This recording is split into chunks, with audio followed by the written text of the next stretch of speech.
Se você fica pensando, poxa, de onde é que vem a política?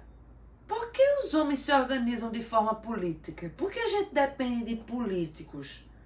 Por que as cidades precisam da política? Ou por que as grandes civilizações antigas, civilização egípcia, Mesopotâmia, todas elas estavam próximas de grandes rios? Bom, se essas questões te inquietam, passam pela tua cabeça, vem comigo que esse vídeo é para você.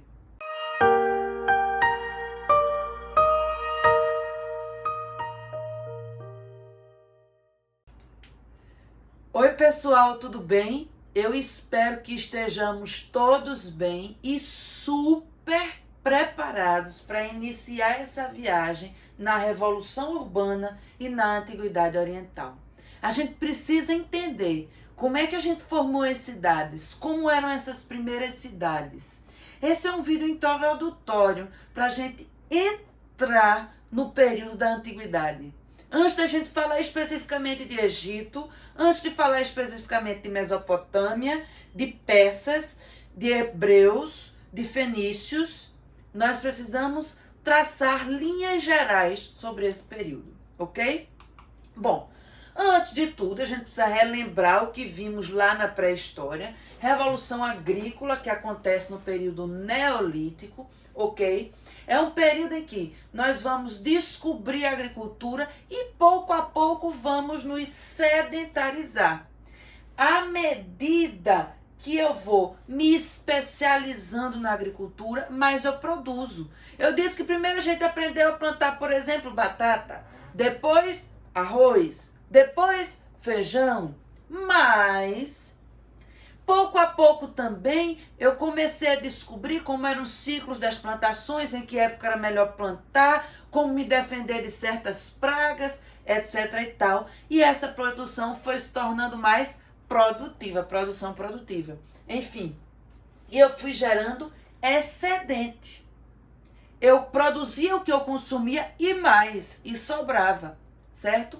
Além disso, a sedentarização permitiu uma explosão demográfica, a primeira explosão demográfica. Por quê? Primeiro, as crianças deixaram de ser um problema. Para as sociedades nômades, as crianças eram um grande problema, porque a gente dificultava a nossa mobilidade, certo? Dificultava a caça, e com a agricultura não. A criança ela não mais dificulta, ao contrário, as crianças são usadas algumas vezes no cultivo e na produção agrícola, certo? Bom, mas tudo bem, eu me tornei uma sociedade agrícola autossuficiente, mas daí a me tornar uma grande cidade hiperpopulosa tem uma grande distância. Como é que eu explico isso? A gente explica isso com a revolução urbana. Se primeiro eu tive a revolução agrícola, agora eu vou ter a revolução urbana. Agora surgem as cidades, as grandes cidades. E onde é que surgem essas primeiras cidades? No crescente fértil. Ali na região que vai englobar o Oriente Próximo e o Nordeste da África, certo? E especificamente a região do Vale do Rio Nilo e da Mesopotâmia. Por que não em outras regiões? Veja, a gente precisa pensar que a necessidade, a dificuldade é a mãe das invenções. Em regiões como o Líbano, como a Síria, nós tínhamos condições favoráveis à plantação, que não necessitavam de grandes obras de contenção de água, de irrigação. Nós tínhamos fertilidade, tinham campos verdes que podiam ser plantados, disponibilidade de água. Eu não precisava de grandes obras para viver ali. Eu não precisava adaptar aquele lugar para viver e cultivá-lo. Entretanto, no Vale do Rio Nilo, na Mesopotâmia, não. Eu precisei, era necessário fazer diques, aquedutos, obras de irrigação, obras grandiosas, que precisavam da mão de obra de muitas pessoas e da organização política centralizada. Então veja essa citação aqui, diz o seguinte: No Egito e na Mesopotâmia havia, portanto, condições potenciais altamente favoráveis à agricultura. Eu tinha condições, eu tinha fertilidade. Condições essas, entretanto, que precisavam ser aproveitadas com um trabalho sistemático, organizado e de grande envergadura. A natureza não me dava tudo, ela me dava as condições que precisavam ser trabalhadas pelos homens, ok? Talvez por isso a urbanização tenha se desenvolvido antes aí e não em outras regiões do Oriente Próximo. Por isso que talvez as cidades tenham surgido primeiramente na Mesopotâmia e no Egito. Porque eu precisei, antes do que em outros lugares, me organizar politicamente para administrar o trabalho. Além disso, além da questão geográfica que vai influenciar no surgimento das cidades, veja, a gente viu lá na Revolução Agrícola, eu vou me sedentarizando, vou me especializando na agricultura e, consequentemente, vou produzindo mais. Vou gerando excedente. À medida que eu gero excedente, eu preciso proteger os meus excedentes dos meus vizinhos que vão querer atacar a minha produção. E para eu me proteger, agora eu tenho necessidade de proteção, eu tenho a necessidade de administração, eu tenho necessidade de uma organização maior, que vai administrar essa proteção, que vai administrar esses excedentes, ok? E aí, vejam só, muito bem, as cidades vão surgir, mas o que é que diferencia? Além do tamanho, além da grandiosidade, além das grandes construções, o que é que diferencia pontualmente uma aldeia agrícola de uma cidade? Uma cidade, ela tem uma organização política formal com regras, com normas para governantes e governados. Eu vou ter normas específicas e formais para os governantes e para os governados. Eu vou ter projetos amplos, olha o que eu falei, os diques, os aquedutos, as obras de irrigação. Eu vou ter projetos amplos que demandam trabalho conjunto e uma administração centralizada. Além disso, eu crio um corpo de sustentação política. O que é isso?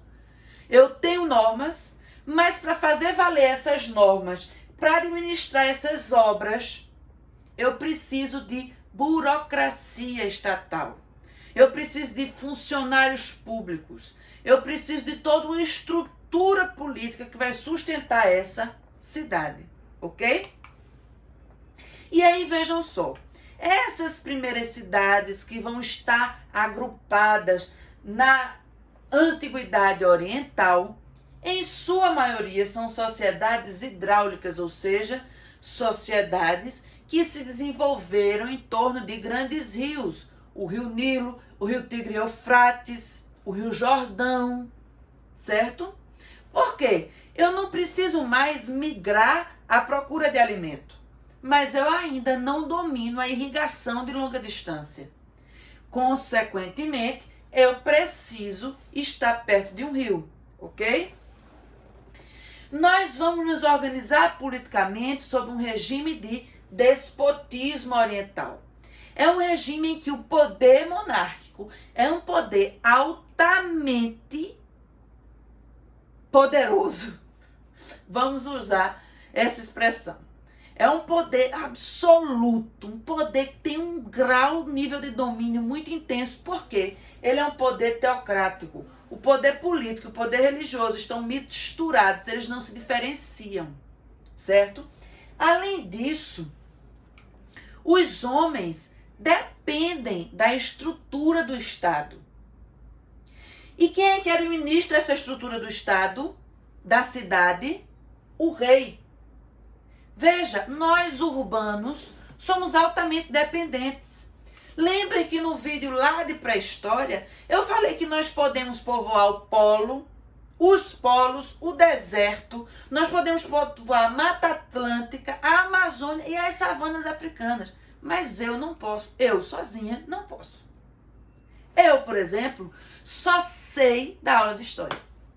Eu não sei fazer um carro, eu não sei construir uma casa, eu não sei construir um prédio, eu não sei nem trocar o pneu de um carro com eficiência.